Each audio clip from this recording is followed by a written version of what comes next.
So, Michelle High, Managing Editor, American Purpose. Thank you. I'm Jeff Gedman with American Purpose. Welcome to all of you. We have a program that ends at 1 p.m. Eastern. We'll keep everybody on time. And it's a real pleasure and privilege to welcome Matt Continetti, who's with us today to talk about his outstanding and exceptionally well-reviewed book. I'm going to let our host and moderator, Craig Kennedy, introduce the book, introduce Matt. Craig, thank you. You have the floor. Okay, thank you so much. And Matt, it's a real pleasure to be part of this conversation with you. We're going to follow our usual format, which is you and I will talk for 20 minutes or so. I've got a few questions I'm going to ask you, and then we'll turn it over to the audience. Please use your raised hand function if you can. It would really be useful. Where is that, Michelle? It's under reactions, as far as I recall. Yeah. Yes. Oh, there we go. Raise hand, see? And let me know. And when we start to have plenty of questions or a number of questions, we'll switch over. Here's the book. It is actually a really well done, thoughtful history of conservatism, but also I think of sort of the I don't know, almost the wild spirits that have inhabited American politics over the last 100 years. You really capture some of both the characters and also the mainstream figures. So why don't we just start out with this? Why don't you tell us what the big point of this history is? What were you trying to get at in writing this beautifully executed volume? Well, thank you so much for those kind words, Craig, and thank you, Jeff, and everyone at American Purpose for hosting me for this session, which I've been looking forward to for some time. I guess I would say the reason I wrote this book was twofold. The first is I've been researching and writing about the history of the American right for about a decade now, and teaching it as well to college students in various forums. And I lacked a text to give them. There are some great books that are histories of American conservatism. I think of George Nash's classic book, The Conservative Intellectual Movement in America since 1945. Patrick Allett of Emory wrote a great book called The Conservatives. These books, though, tended to have fixed beginnings and endings that didn't really take in the whole picture. So the Nash book begins in 1945 and really ends right about the Reagan era. He's updated it a little bit, but in the years since, but not as extensively as the bulk of his text. The Allett book also begins somewhere in the 1930s and ends really with the 2000 election. So I felt it was time to tell the whole story in the full and round, and tell it from the perspective of someone who has inhabited the conservative movement for my 20 years of professional life, which is different from many other histories of the right, which come from academic liberal historians who, of course, are approaching it from an outsider's perspective. So that was reason number one I wrote the book. Reason number two was, like many of us, in the years between the 2012 election and the 2016 election, I spent a lot of time wondering how the right arrived at its impasse. How did we get here? What broke the balance or cooperation between conservative elites in Washington, D.C. and grassroots populists in the nation as a whole? Where did Trump come from? Was Trump unique to the American right? All of these questions haunted me, as I'm sure they haunted many of you. And so I felt the way to answer them would be to go and look at the past. And not just the past that had been told in those standard accounts of the American right that I mentioned earlier, but the prehistory of the American right as well. And so by kind of widening the scope of my inquiry, beginning in 1920 and ending in 2020, I found that actually the aberration was the type of conservatism in which I came of age, the kind of post-Cold War American conservatism, which was very internationalist in outlook, which had, what its critics call a globalist approach to world affairs and to immigration and trade. And that in truth, when you look at this very expansive story, the American right has always had, one, it's not monolithic, and two, it's always had powerful strains which look to pull America inward, to restrict immigration, to insulate the American economy from global competition, and to avoid entanglements overseas. Okay, thank you. That's terrific. So many of the reviews have really focused on this tension between populists and the establishment. And I want to get back into that in a second.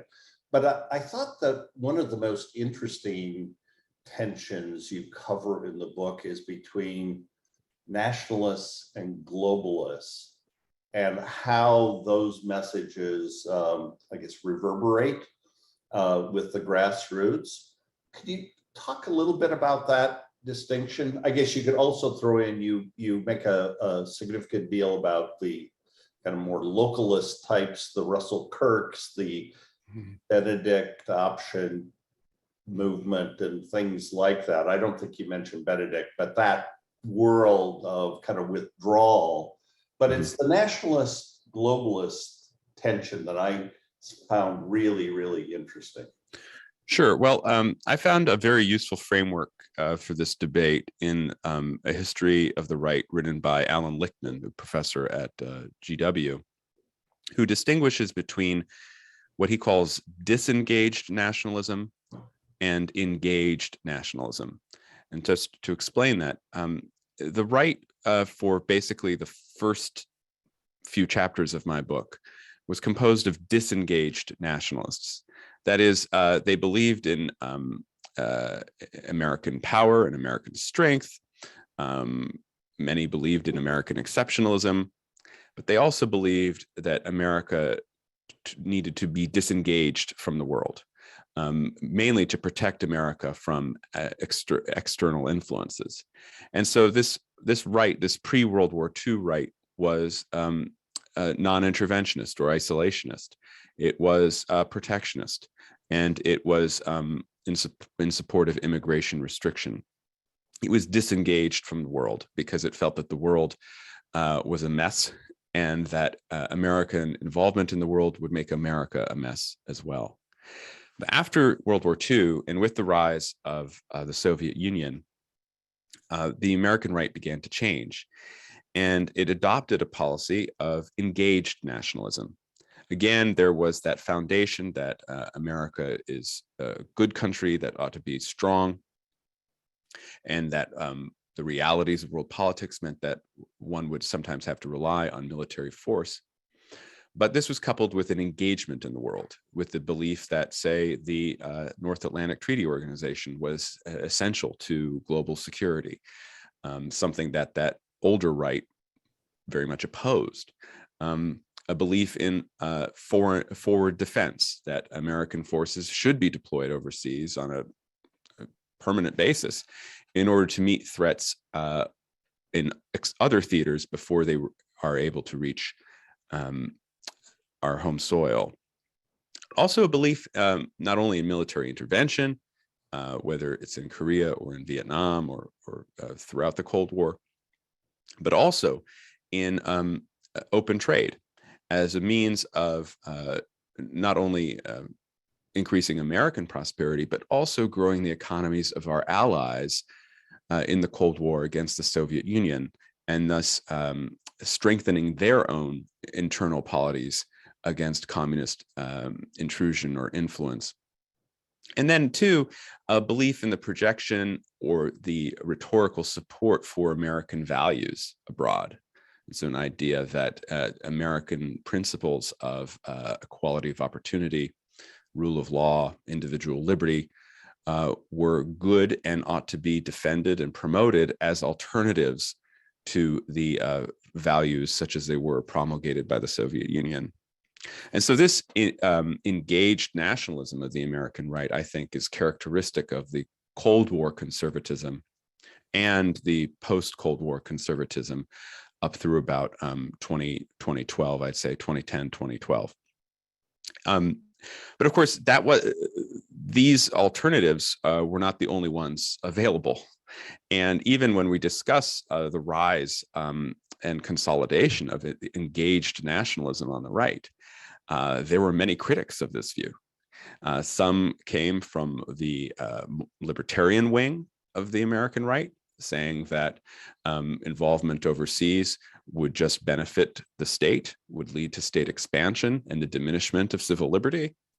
And then also critiques from the traditionalist wing of the right, saying that America itself was corrupt. And so America should not be involved and engaged overseas because it would export its own liberal values, right? Arguments that sometimes became impossible to distinguish from the arguments of the anti-war and radical left during the Vietnam period. So while I try to disaggregate the American right in the course of my book, you find that even in moments of perceived consensus, there remains a healthy debate. But this tension that you point out is running through the book, especially after the Second World War. And at the moment, it seems to be resolving on the side of the disengaged nationalism, though, of course, things remain up in the air. So I guess I push back just a little bit, Matt, not push back because I've actually read the book and know you addressed this. Don't you think that Iraq War and also Afghanistan had an effect in kind of undermining the commitment to that kind of international use of force? And I think especially given that this was one of the first serious big wars that we fought with an all-volunteer army, where maybe the pain was distributed in very different ways than before. Did Iraq and Afghanistan play a role in this story? Sure. I say, I kind of put that end point on engaged nationalism, I said around 2010, 2012. But of course, the debate on the right over Iraq, the second Iraq, well, both Iraq wars, was very real. I get into it in the book. It was very heated. And on the second Iraq war, of course, there were forces on the right within the Republican Party who opposed the intervention before it happened, continued to be critical of it throughout. And as the war went on, as the stockpiles of WMD were not uncovered, as the war took the turn it did in 2005, 2006 toward civil war in Iraq and ethno-sectarian combat and cleansing, that you're right, that Cold War conservatism began to buckle. And the critics of the Iraq intervention began to gather strength. Now, it was hard to perceive at the time because, of course, John McCain wins the Republican nomination in 2008, and he wins the Republican nomination really because of his strong support for the surge policy in Iraq, for George W. Bush's reinforcement of combat troops into the theater and his change in strategy toward a focus on population security. And so McCain wins the nomination in 2008. So it's not as though the critics were so powerful that they could choose the Republican nominee at that point. However, you did see with the Ron Paul movement, which I think many people dismissed as a fringe element, that there was widespread dissent, especially among younger people on the right, who kind of were looked to Paul as their tribune, that grew in time. And it was actually Obama who I think did the most to empower those forces on the American right, so that by the time you got to 2010, 2012, and of course 2016, the right had essentially walked away from the legacy of George W. Bush and the Second Iraq War. So let's play this out one step further in the context of immigration, where in many points in the book you cite anti-immigration movements that especially played on populist fervor that were really based on race, xenophobia, religious antagonisms of various kinds. But in recent years, the issue has seemed much more about the failure to have secure borders, the issues around illegal immigration of various forms. How does that play out in your story? Well, it's a big part of that crack up that I describe on the right in the final chapters. Immigration appears at the beginning of my story because it's the GOP Congresses and Republican presidents of the 1920s with Democratic and progressive support in many cases who close off the United States to immigration. And really there is hardly any immigration to the United States for about 40 years. In 1965, that as part of the Great Society, our immigration policy begins to liberalize.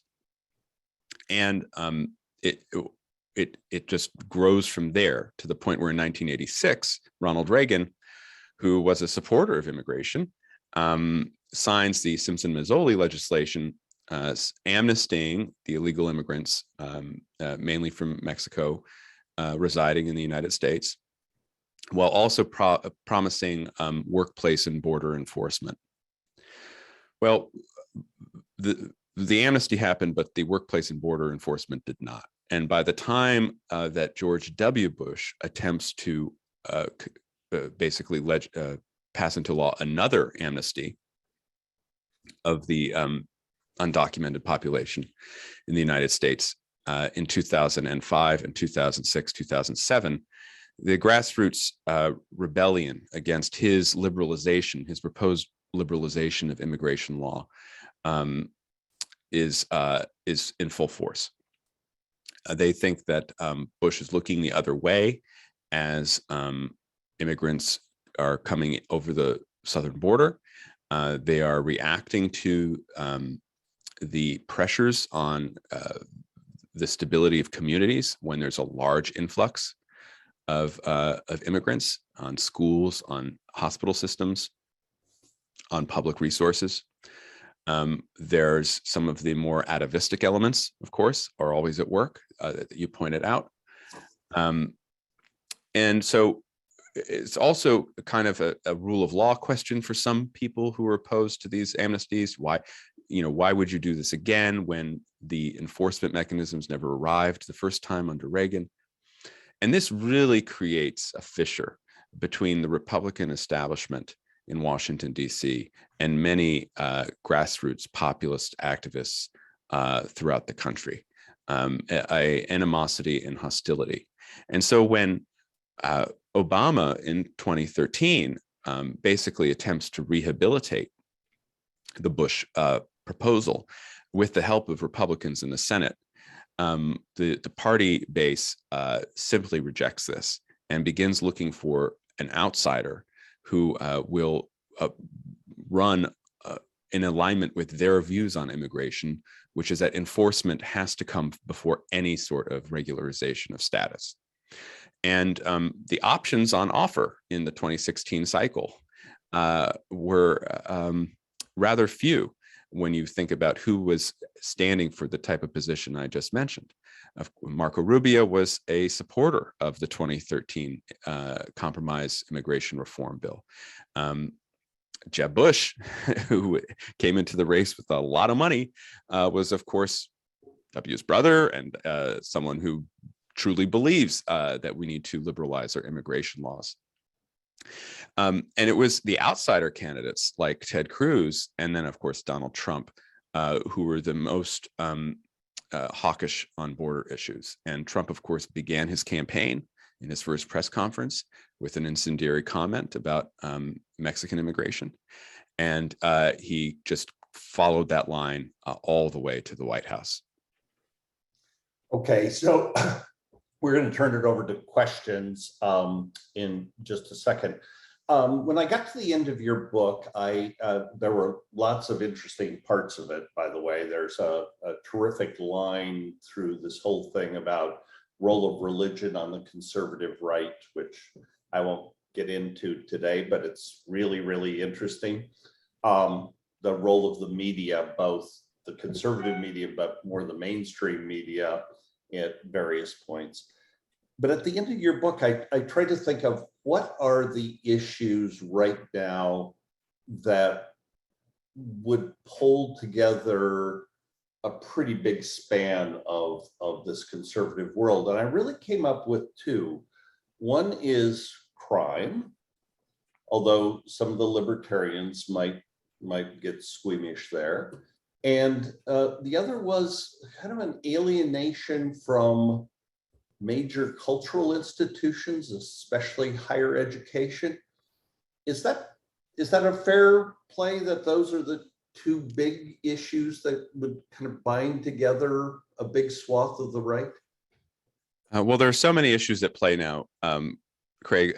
It's funny because when you think about the issues that I believe drove the Reagan Revolution, it was stagflation, it was crime and civil disorder, and it was the national humiliation, the perception of national humiliation after Vietnam. And if you look at the headlines today, we have literally today stagflation with our first quarter GDP report being negative combined with the inflation rate. The murder rate is increasing in America's cities. And we have, I think, still not really worked through the humiliation of our withdrawal from Afghanistan last summer. However, on the issue of culture, I think you're absolutely right to say that this is where the right seems to be headed. I see the terrain of politics shifting from one where the battles are over the size and scope of government to one where the battles are over who counts as an American and which values ought to be dominant in American culture. And so the right today is, it seems to me, shifting to a place where they're much less concerned about limiting government and more interested in combating the cultural power of the progressive left. And in fact, using public policy and state power when available to diminish the cultural influence of the progressive left. And when corporations, for example, go woke, it's now, I think, felt on the right that it's the responsibility of Republican officials to fight them, to fight back, right? But we also see it with the way in which so much of the populist revolt at the moment is driven by concerns over parental involvement in education, in curricular transparency, and pedagogy, what is being taught in the schools. And then a broader thing about the fate of our social media platforms, right? Are they going to be institutions dominated by the progressive left, or will the right be able to find people like Elon Musk in order who they believe at the moment anyway will level the playing field in some ways? So that's where our politics is headed. It's a place where, I tread very carefully because that's not really what I signed up for. I signed up to defend the Constitution and to limit government and to project American power. But it seems to me that is where the right is going, is to culture war, and pretty much that culture war as the unifying principle. Okay, thank you so much. I'm sitting here with this image of Elon Musk as the Messiah, and it doesn't quite fit right. Yeah. We're going to turn to questions now, and the first one goes to Mickey Edwards. You're on mute. You would think after so many Zoom calls, I would learn how to unmute, but it doesn't work that way. Matt, that's really a terrific bit of work that you're doing. I loved it. Just for those who don't know my own background, point out I was national chairman of the American Conservative Union, chairman of CPAC. I ran the policy task forces for Reagan's 1980 campaign and was one of the 3 founders of the Heritage Foundation. So, I have a special interest in this. And I just had a note from Mike Shearer, which I was going to ask something else about Jack Kemp conservatism, but Mike asked about me making it sound as though conservatism equals the Republican Party and whether that's accurate. When back in the days when I was active, we saw the Republican Party as a tool, which we could use, vote against it when it was wrong, but we would use it to advance our interests. I think the two have become conflated. And I think the idea of conservatism as a rational political ideology has sort of disappeared. It's become sucked up in the party and the movement as just a attempt to gain power. And what that power is for apparently switches according to who's president or whoever their leader is. So I want to go back then to what I was going to say. Matt, do you think there is a place for Republicans to go back to at some point, not with Donald Trump, but a Kemp vision of the Republican Party as the one that most accurately reflects the goals, the desires, the ambitions of working class America? Not tied to the religion, not tied to Trumpian populism, but working class. Jack, you probably know, I was with him. We made a trip to Youngstown, Ohio to meet with the union workers there, trying to forge a common ground. Is there a possibility for something like that in the future, or have you just kind of lost hope for where the movement's going? Well, I never lose hope. I do think the legacy of Jack Kemp is a forgotten one on the right today, and I feel that's a tragic thing. And I do write about him at length in my book. When I think of Jack Kemp, I think of him in contrast to Pat Buchanan. And so Kemp, if Kemp's star is falling today, Buchanan's, well, Pat's not on the scene. I mean, he still writes a column, but he's not as active, but his ideas are on the ascent. So what's the difference? Well, Jack Kemp was coalitional and Pat Buchanan is conflictual. So Jack wants to bring in as many people as possible. Pat thinks there's value in drawing harsh lines, right? So the idea of positive polarization, which they tried to use during the Nixon administration.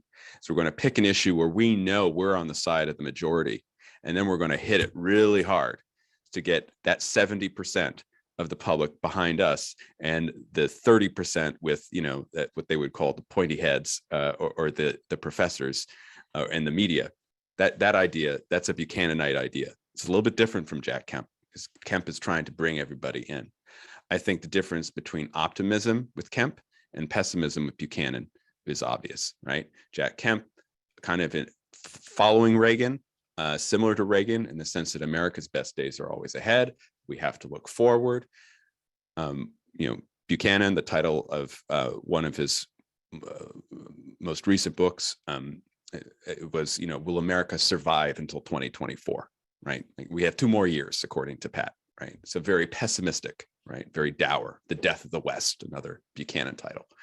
I think of both figures oriented toward the working class, right? Thinking that the Republican Party is going to be the party of working class Americans, ought to include working class Americans. How do we view class in America?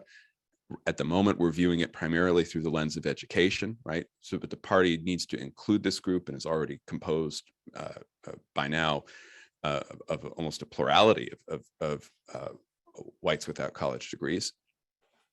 But how do we do that? How do we improve their fortunes? And so with Kemp, it's open. I'm going to open us up to trade. I'm going to open us up to competition. I'm going to increase the incentives for growth, right? And with Buchanan, it's closed. We're going to build up the walls on the border, insulate our industry from competition. That's how we're going to improve the lot of the working class. And what we'll take to revive the Kemp tradition will be a leader who is able to not only hit those Kempian notes, but also able to persuade voters that actually his vision of openness and incentives and growth is going to increase their standard of living and their prospects for employment. And that happened with Reagan. Reagan was able to do it. Kemp was not able to do it. And that might have been because of his own idiosyncrasies, but we still haven't had a figure like that who can make those arguments and convince those voters in the coalition that openness is the way that they're going to enjoy a prosperous and flourishing life. Fritz Heinzen is next. You're on mute. Mute. You're on mute. Fritz, we can't hear you. We can't hear you. Oh, okay, no, let's try this again then. All right, good afternoon. The book sounds intriguing, and of course, a lot of it's based on having read previous columns by you and having seen you on TV. And what I'm sort of intrigued about, or always been fascinated about with American conservatism, is when and where it can draw on, and to the extent it draws on, European influences. And so I'm curious if your book maybe goes back even to, let's say, early modern, like Burke, Chateaubriand, or to post-war, like Eric Voegelin or Gerhard Niemeyer. If any of that, how that works into your book, and just sort of a tangent to it, is there anyone really in the conservative movement who looks at Christian democracy and the parties in Europe which sit on their right? Mm-hmm. Yes, well, many of the names you mentioned are included in my book. My book is about the American right, and I think the American right is distinct from the European right, or at least for much of American history has been distinct from the European right. And so I begin my book in 1920, so obviously after Edmund Burke, after Chateaubriand, and I confine it to the American story. So, for example, I don't discuss Roger Scruton. Even Anglo conservative thinkers are not really included in the story, because I'm thinking about what's happening in America, and especially what's happening in American intellectual circles that influence or is influenced by American politics, right? So, however, an asterisk to that, the Gerhard Niemeyers of the world, the exiles, right, from either Nazi Europe or from Eastern Europe after the Second World War, they factor heavily into my story. The emigres, because they come during the 1930s and the 1940s, and they do shape American conservatism. Of course, Leo Strauss being, I think, the most influential on the right of these emigres. But I also discuss someone who would not call herself a conservative, but figures like Hannah Arendt are part of that kind of that exilic culture. Voegelin, who come in and infuse the right, I think, with serious learning and ideas that the American right is then able to use in its defense of America and its principles against Soviet communism. So that's how they would fit in.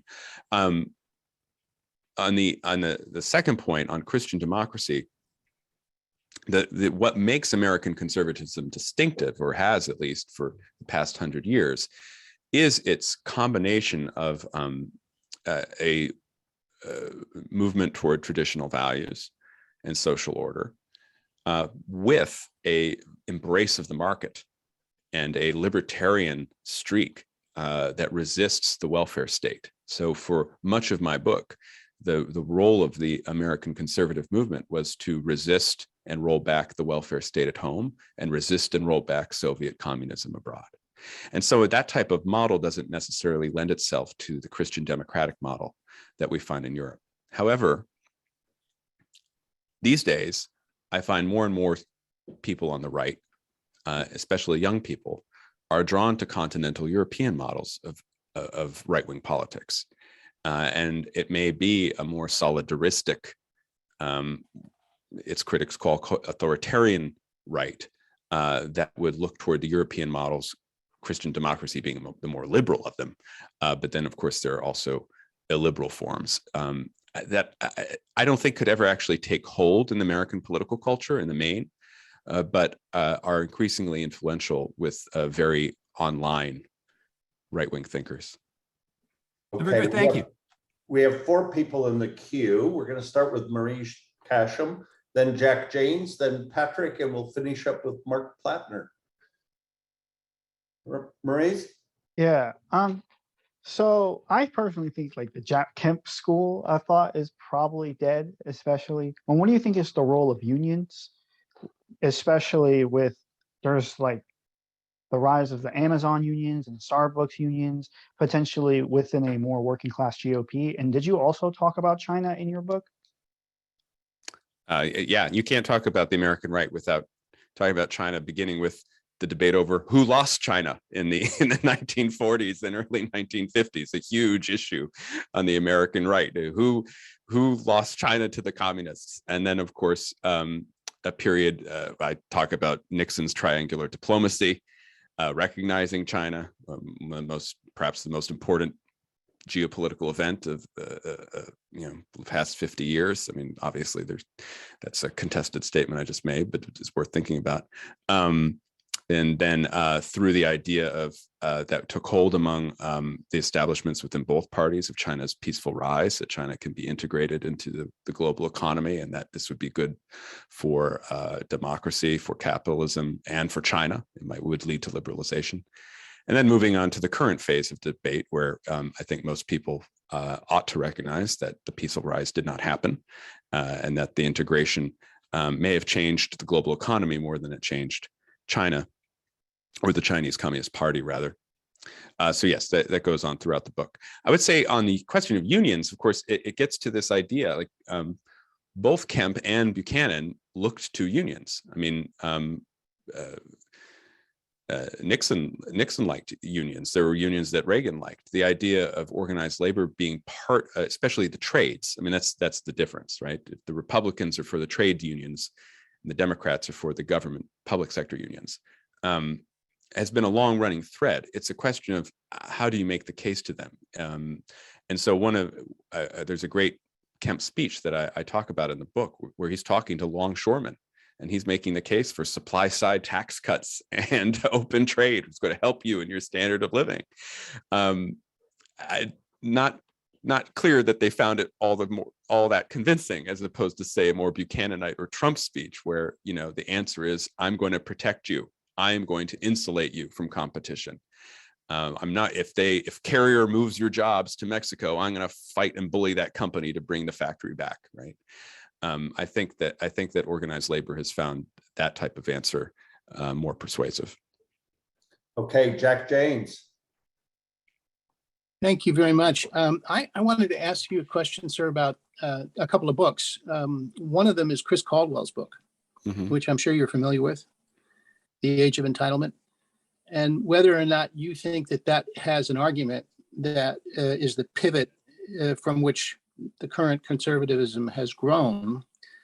The other book is another friend of mine by the name of E.J. Dionne, who wrote a book called Where the Right Went Wrong. And he said, essentially, the basic problem was that the right kept making promises that they couldn't keep.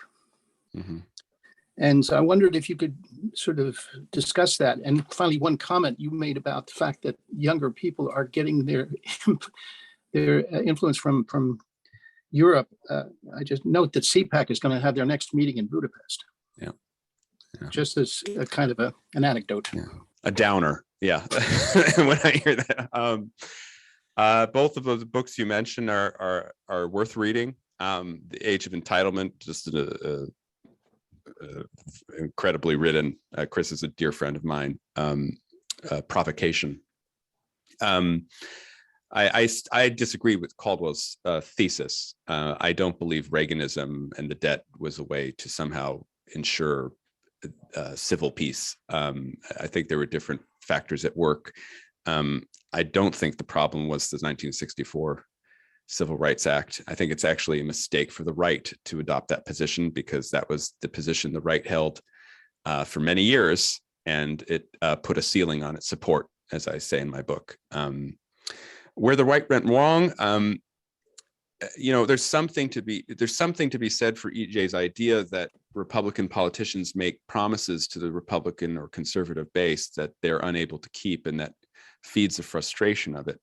I think where I differ with EJ, and I confess I haven't read the book since it came out, which was about 10 years ago, I think, is that I think he views the populism of today as more of either the natural end state, or or something that was always the driving force on the American right. And what I try to do in my book is I present it as as a dynamic or a dialectic, or something that is always in continual motion. This relationship between conservative elites, constitutional conservatives, and the populist grassroots, which is often reacting to, and this is another place where I would probably disagree with my friend EJ, is reacting to real issues, right? I think there's a tendency on the left to simply pathologize conservatism and populism and say it's simple animus that drives it. What I try to do in the book is say, no, populism is driven by real issues that voters perceive in their daily lives, but that elites often don't recognize or are handling in the wrong way. And so if you just look at the current iteration of the populist revolt, cost of living, education. I mean, this goes back to the 1970s as well, and the revival of the religious right in America. People do not like it when government officials and bureaucrats tell them how to raise their children. It's like this American politics 101 should just be, stay out of the way that parents raise their kids. And yet sometimes people can't help themselves, right? And so that drives this reaction. And the question becomes, can it be channeled in a direction and given weight in public policy that addresses the underlying concerns? And this is where I think the right has had problems in recent years, which is that it's been unable to implement an agenda that actually resolves some of these issues. And thus the frustration only builds on itself. Okay. Thank you. Patrick? You're on mute.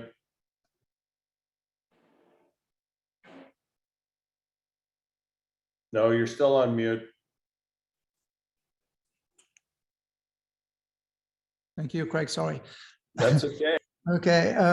Well, since I raised my hand, I think Matt started to answer my question, which was about how much of conservatism is incorporated in the liberal tradition in America, as we Hartz would have said, and how much is kind of outside that framework. Well, since you referred to the most illiberal aspects of conservatism as the European version of it, I would wonder, is there also an American foundations of illiberal conservatism? Mm-hmm. That's a great question. I think it has to do with how we conceive of the American founding. So if we simply say that the American founding was purely a classical liberal project, then it's hard to identify, illiberal foundations for an illiberal American right, because I think for much of my story, the American right has conceived of itself. American conservatives have thought of themselves as defenders of the founding. And to the degree that the founding is classically liberal, that means that they're defending liberal principles, right? But of course, there were other elements in the founding that are not classically liberal. There's a civic Republican tradition, right? That's present in the founding. And then, of course, there's the Protestant tradition that's present in the founding. And so you could look through some of these factions on the American right and say, oh, well, they're drawing from either the more religious aspects of the founding, the biblical ones, or from the civic republican tradition. And that might provide some foundation for their hostility to classical liberalism. But really, for much of my story, the right and the conservatives thought of themselves as opposing modern liberalism or progressivism, not classical liberalism. Now, there are a few exceptions. The traditionalists might also say that they're against classical liberalism, right? But now more and more, I think there's a growing tendency on the right to think to not only fail to distinguish between the two forms of liberalism, but just to simply say that the right opposes liberalism in toto. Everybody has been so disciplined today, both in their questions and in Matt's responses, that we may have time for one or two questions after Mark Plattner. Mark?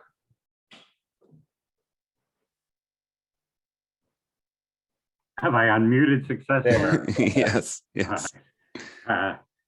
Thanks, Matt. That was a really interesting presentation. I look forward to reading the book. I was surprised, though, in the whole discussion. I had this question in my mind earlier and was afraid it would no longer be true. But I believe the word neoconservatism has simply not been mentioned. Right.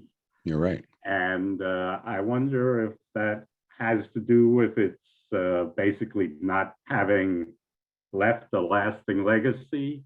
And how central a role does it play, at least in the post-war period, in the evolution of American conservatism? Well, thank you for asking, Mark. And it plays a huge role. And much of my book is about neoconservatism and its various waves and its figures. In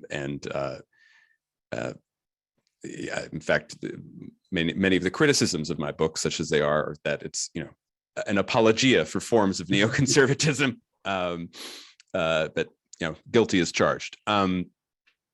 So what I think the neoconservatives did in the 60s and 70s was basically provide an avenue for the American right to be in a position where you could actually affect public policy in ways that address these underlying concerns. So that if many of the original post-war founders of the American right were very much operating at the level of principle, you definitely had a figure like Milton Friedman, who also provided many public policy ideas, mainly in the economic sphere.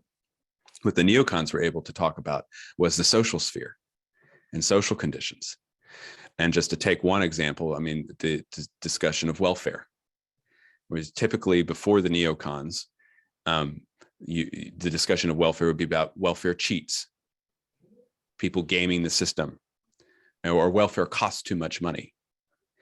And what the neoconservatives were able to do through their empirical methods and through their method of argumentation was to say that what the problem with welfare is it's corrosive of the soul, that it breeds dependence. It's not good for anyone, right? And that was an argument that had profound influence on the American right and culminated in the welfare reform. On crime too, right? The work of Jim Wilson, George Kelling, in shaping how once the right was in positions of authority and Democrats started taking cues then from the right, how do we use community policing? How do we use the broken windows theory, right? Quality of life policing. Maybe we should lock up criminals. Maybe that's one way to reduce the crime rate. So providing empirical justification for common sense ideas, I think, was neoconservatism's great skill. But also in the book, I distinguish between, following Justin Vaiz, I distinguish between the three waves of neoconservatism. So I talk about Irving Kristol and the public interest, I talk about Norman Podhoretz and commentary, and then I talk about the magazine where I worked, the Weekly Standard, and its editor, Bill Kristol, and its chief foreign policy writer for many years, Robert Kagan. Okay. We'll have one quick question from Maurice Casham, and then we'll conclude. Maurice? All right. So what do you think about the declining role of religion in American society, and how will that influence the right, like with the rise of so-called barstool conservatism? Mm-hmm.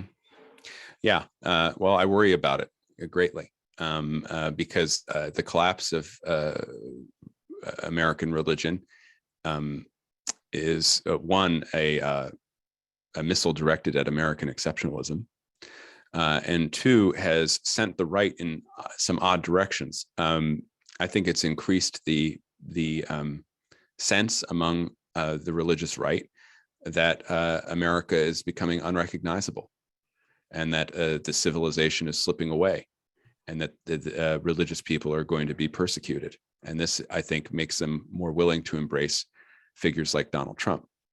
I also think that the collapse of religion has sent Catholic thought in an unexpected direction. You know, among the neoconservatives I talk about is Michael Novak at length, and the work he did to reconcile the church to capitalism and to show that one could be both a good Catholic and a good capitalist, and that the American experiment was worth defending.